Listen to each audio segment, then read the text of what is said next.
ನಮಸ್ಕಾರ Karunadu, welcome back to mad movies YouTube channel. ಇವತ್ತಿನ vlog special ಏನಪ್ಪ ಅಂದರೆ ಮದುವೆ, ದೇವಸ್ಥಾನ ಇದನ್ನೆಲ್ಲ ನೋಡೋಣ. ಅದಕ್ಕೂ ಮುಂಚೆ ಗೋಮಾತೆಗೆ ಒಂದು ಗುಡ್ ಮಾರ್ನಿಂಗ್ ಹೇಳಿ ನಮ್ಮ ಡೇನ ಸ್ಟಾರ್ಟ್ ಮಾಡೋಣ. ಬಂದೇ ಏನು ಬೇಕು?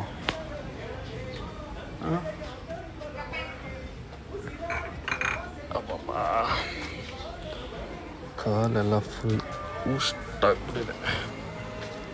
ಬೆಳಗ್ಗೆ ನೇಚರ್ ಜೊತೆ ಒಂದು ಒಳ್ಳೆ ವಾಕಿಂಗ್ ಮುಗಿಸ್ಕೊಂಬಂದು ಕರೀತಿದ್ದ ಕರುಗೆ ಹೋಗಿ ಒಂದು ಬಾಳೆಹಣ್ಣು ಕೊಟ್ಟು ನಂದಿನ ಸ್ಟಾರ್ಟ್ ಮಾಡ್ತಾ ಇದ್ದೀನಿ. ನಿಮ್ದಿಂದಲೂ ನೀವು ಅಂದ್ಕೊಂಡಿದ್ದ ಕೆಲಸ ಸಕ್ಸಸ್ ಆಗಬೇಕಂದ್ರೆ ನಿಮ್ಮ ಕೈಯಲ್ಲಾಗಿದ್ದ ದಾನನ ಯಾವ್ದಾನ ಪ್ರಾಣಿಗಳಿಗೆ ಮಾಡಿ ನೀವು ಅಂದ್ಕೊಂಡಿದ್ದೆಲ್ಲ ಸಕ್ಸಸ್ ಆಗುತ್ತೆ ಅಂತ ಹೇಳ್ತಾ ನಾವು ಅಲ್ಲಿಂದ ಫ್ರೆಶ್ ಅಪ್ ಆಗಿ ಹೊರಟ್ರಿ ಚಾಮರಾಜ್ ಕಡೆ. ಏನಪ್ಪ ವಿಷಯ ಅಂದರೆ ಅಲ್ಲಿ ನನ್ನ ಕಸಿನ್ ಮದುವೆ ಇತ್ತು.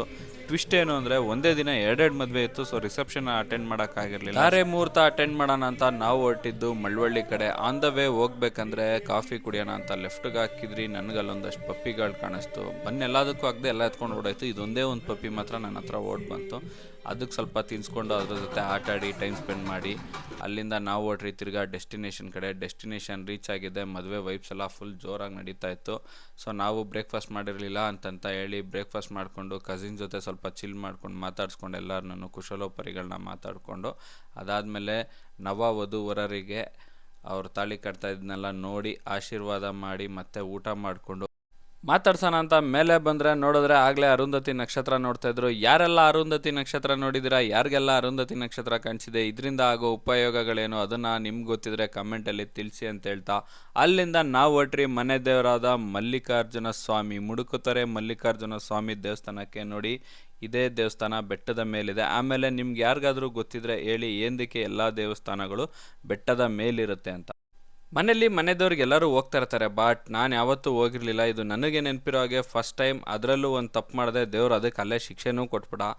ಇಲ್ಲಿಂದ ಹತ್ತಬೇಕಾಗಿದ್ದ ಮೆಟ್ಲನ್ನ ನಾನು ಅರ್ಧ ದಾರಿಗೆ ಹೋಗಿ ಕಾರಲ್ಲಿ ಹೋಗಿ ಅಲ್ಲಿಂದ ಹತ್ತಿದ್ದೆ. ಆದರೆ ಪೂಜೆ ಐಟಮ್ನೇ ತೊಗೊಳೋದು ಮರ್ತೋಗಿದ್ದೆ. ಸೊ ದೇವರು ಅಲ್ಲಿಂದ ಮತ್ತೆ ಕೆಳಗಡೆ ಹಚ್ಚಿ ಹತ್ತಪ್ಪ ಅಂತ ಹೇಳಿದ್ದ. ಅತ್ತೆ ಮಾವ ಜೊತೆ ನಾನು ಹೋಗಿದ್ದೆ ಫಸ್ಟ್ ಟೈಮ್ ದೇವಸ್ಥಾನಕ್ಕೆ. ದೇವಸ್ಥಾನ ಅಂತೂ ತುಂಬಾ ಚೆನ್ನಾಗಿದೆ. ಅದು ಬೆಟ್ಟದ ತುದಿಯಿಂದ ಎಷ್ಟು ಸಖತ್ತಾಗಿ ಕಾಣಿಸುತ್ತೆ. ಬನ್ನಿ ನಿಮಗೂ ಆ ವ್ಯೂ ತೋರಿಸ್ತೀನಿ. ನೋಡಿ, ನಿಮಗೆ ಒಂದು ಕಡೆ ಗೋಪುರ, ಇನ್ನೊಂದು ಕಡೆ ಆ ತುದಿಲಿ ನೀರು ಹರಿತಾ ಇದೆ.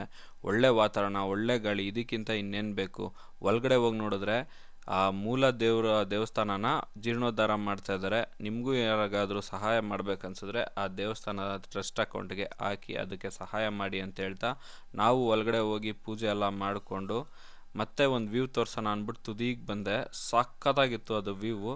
ನೋಡಿ, ದೇವಸ್ಥಾನಗಳು ಯಾವತ್ತೂ ಹಳೆ ಕಾಲದಲ್ಲಿ ಒಂದು ಐಡಿಯಾ ಆ ಟೈಮಲ್ಲೇ ಇಷ್ಟು ಯೂಸ್ ಮಾಡಿ ಕಟ್ತಾಯಿದ್ರು ಅಂದರೆ ಇವತ್ತಿನ ಟೆಕ್ನಾಲಜಿಲಿ ಕೂಡ ಯಾರು ಈ ಥರ ಮಾಡೋಕ್ಕಾಗ್ತಾಯಿಲ್ಲ. ಅಷ್ಟು ಸೂಪರಾಗಿರುತ್ತೆ. ಅಂಥ ಲೊಕೇಶನ್ಗಳಲ್ಲೇ ದೇವಸ್ಥಾನಗಳಿರುತ್ತೆ. ಇದಕ್ಕೆ ನಾವು ಹಳೇ ಕಾಲದ ಮಹಾರಾಜರಿಗೆ, ನಾಲ್ವಡಿ ಮಹಾರಾಜರಿಗೆ, ಇಂಥವ್ರಿಗೆಲ್ಲ ನಾವು ಒಂದು ನಮನವನ್ನು ಸಲ್ಲಿಸಲೇಬೇಕು. ಫೈನಲಿ ಮನೆ ದೇವ್ರ ಪೂಜೆ ಎಲ್ಲ ಮುಗಿಸ್ಕೊಂಡು ಅಲ್ಲೇ ಪ್ರಸಾದ ತಿಂದು ಸ್ವಲ್ಪ ಹೊತ್ತು ಕುತ್ಕೊಂಡು ಮೇಲಿಂದ ಒಂದೊಳ್ಳೆ ವ್ಯೂ ಎಲ್ಲ ನೋಡಿಕೊಂಡು ಎಂಜಾಯ್ ಮಾಡ್ತಾ ಅಲ್ಲಿಂದ ಹೊರಟ್ರಿ ಮನೆ ಕಡೆ. ನನಗೆ ಆಲ್ರೆಡಿ ಮನೆಗೆ ಬರ್ತಾ ಒಂದು ಟಾಸ್ಕ್ ರೆಡಿ ಆಗಿತ್ತು. ಏನಪ್ಪ ಅದು ಟಾಸ್ಕ್ ಅಂದರೆ, ನನ್ನ ತಂಗಿ ಪಾಪು ಫೋಟೋಶೂಟ್ ಮಾಡಬೇಕಾಗಿತ್ತು. ಅವಳಿಗೆ ಕೋರಿಯನ್ ಡ್ರೆಸ್ಸಸ್ ತಂದಿದೆ. ಸೊ ನನಗೆ ಆ ಕಾನ್ಸೆಪ್ಟಲ್ಲಿ ಅವಳು ಫೋಟೋಶೂಟ್ ಹೆಂಗೆ ಬರುತ್ತೆ ಅದೆಲ್ಲ ನೋಡೋದು ಆಸೆ ತುಂಬ ಇತ್ತು. ಸೊ ಅಲ್ಲಿಂದ ಲೈಟ್ ಹೋಗುತ್ತೆ ಅಂದ್ಬಿಟ್ಟು ಜಲ್ದಿ ಮನೆಗೆ ಹೋಗಿ ಮತ್ತೆ ಅವಳನ್ನ ರೆಡಿ ಮಾಡಿ ಫೋಟೋಶೂಟ್ ಎಲ್ಲ ಮಾಡಿ ನನ್ನ ಡೇನ ಎಂಡ್ ಮಾಡ್ತಾಯಿದ್ದೀನಿ. ಮಕ್ಕಳು ಫೋಟೋಶೂಟ್ ಮಾಡೋದಿದೆಲ್ಲ ದೊಡ್ಡ ಸಾಹಸ ಗುರು. ಅದನ್ನು ಇನ್ನೊಂದು ಭಾಗದಲ್ಲಿ ಹೇಳ್ತೀನಿ.